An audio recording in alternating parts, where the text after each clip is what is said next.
Quali? Perché è il tuo momento, Arrivo. Gabri! Arrivo. Buon compleanno, buon Grazie. compleanno. Ma Già io stai volevo- ballando senza musica. Volevo fare gli auguri Fuori. anche a tutti i ragazzi e le ragazze che sono nati il 25 maggio. Io non conosco nessuno nato il mio stesso giorno. Auguri quindi a tutti voi il 25 maggio nati Esatto. come Gabri, ecco, tanti auguri. Andiamo subito sulle mappe che abbiamo poco tempo Ok, oggi. segreti e bugie nelle scienze, l'inganno, il mimetismo o criptismo sono gli escamotage, i comportamenti che alcuni animali utilizzano per sopravvivere e per mimetizzarsi e nascondersi. Cos'è il criptismo o mimetismo? La capacità di modificare i connotati fisici per nascondersi nell'ambiente circostante. È una modalità che... Faccia da Geco? No, vabbè, sto male, va bene. È una modalità che attuano i polpi, le seppie e i camaleonti. Bisogna di sedermi, non ce la faccio. Poi, non riesco, non ce la faccio. Poi... L'opossum si finge in coma per ore, pensa. La natrice, ad esempio, si finge morta e mette anche del sangue. Numerosi animali come il gecko-foglia o alcuni insetti si mimetizzano con l'ambiente, quindi assumono il colore dell'ambiente. Bene. In italiano invece, parlando appunto di mistero, di segreti, abbiamo parlato del giallo romanzo poliziesco. Nel romanzo poliziesco il succo della trama è che c'è un crimine e un caso da risolvere. Possono esserci colpi di scena, indizi disseminati qua e là e molta suspense.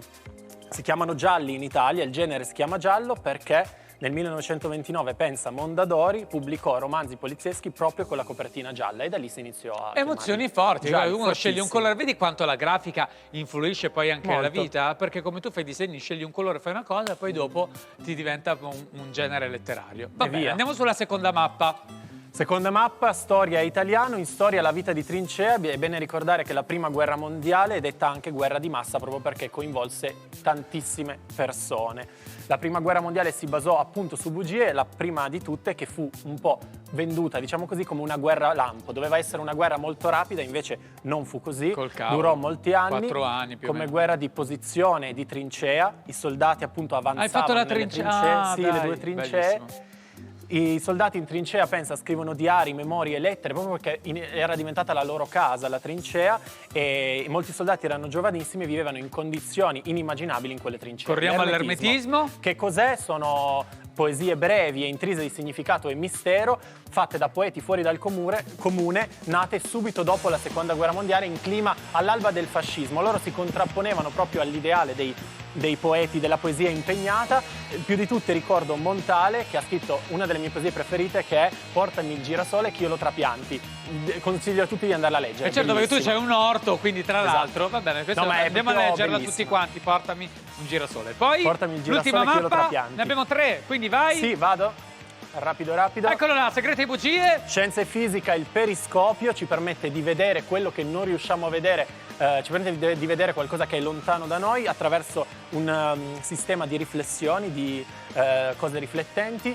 I Templari, un ordine... Cose riflettenti. Ma guarda che io ti sento, non è che mi prendi in giro, dici parole a caso. Specchi. Ti metto 4, bravo. Specchi. Poi. Volevo sapere se eri attento certo come che sono attento. professore. Poi. I Templari erano un ordine cavalleresco, sempre stato molto misterioso. Pensa, si racconta che custodivano il Santo Graal, la coppa di Gesù, santa, mistica. Ci furono molti Templari in Portogallo, lo stato più a ovest dell'Europa, sull'Atlantico e meta del surf. Sei mai andato a fare surf a Nazaré? Fatti tuoi. No. No, non sono mai stato. Peccato. Non sono mai stato. Sport, canoa, forza fisica, intuito ed equilibrio guidano chi fa canoa, quindi io non potrei mai... Tu lo sai, sei consapevole del fatto che Mai. non è il tuo sport, ma potresti sempre imparare. Potremmo provare, chi lo sa, mi magari. cappotto. Va bene. Alchimia, scienze esoteriche, si pensa che possa trasformare il piombo in oro, è l'unione di chimica, fisica, metallurgia, astrologia, si praticava Emozioni dal Medioevo in forti. poi, ma non ha fondamento scientifico. Gabriele Bene Pino, ricordarlo. buon compleanno, gridiamoglielo tutti insieme, 1, 2, 3, buon compleanno! Grazie. Auguri Pino, allora guarda, con questo super 10 ti ho portato un altro pasticcino, pensate, però siccome ci sono le distanze di sicurezza non posso dartelo e me lo mangio io. Noi ci vediamo sempre domani alle 9:15 in diretta per 3 ore perché facciamo una puntata bellissima, la parola del giorno sarà comunicare, facciamo una bellissima mappa, ma alle 9:15 partiamo ovviamente sempre con i kids. E la banda non vi molla, ciao! Oh,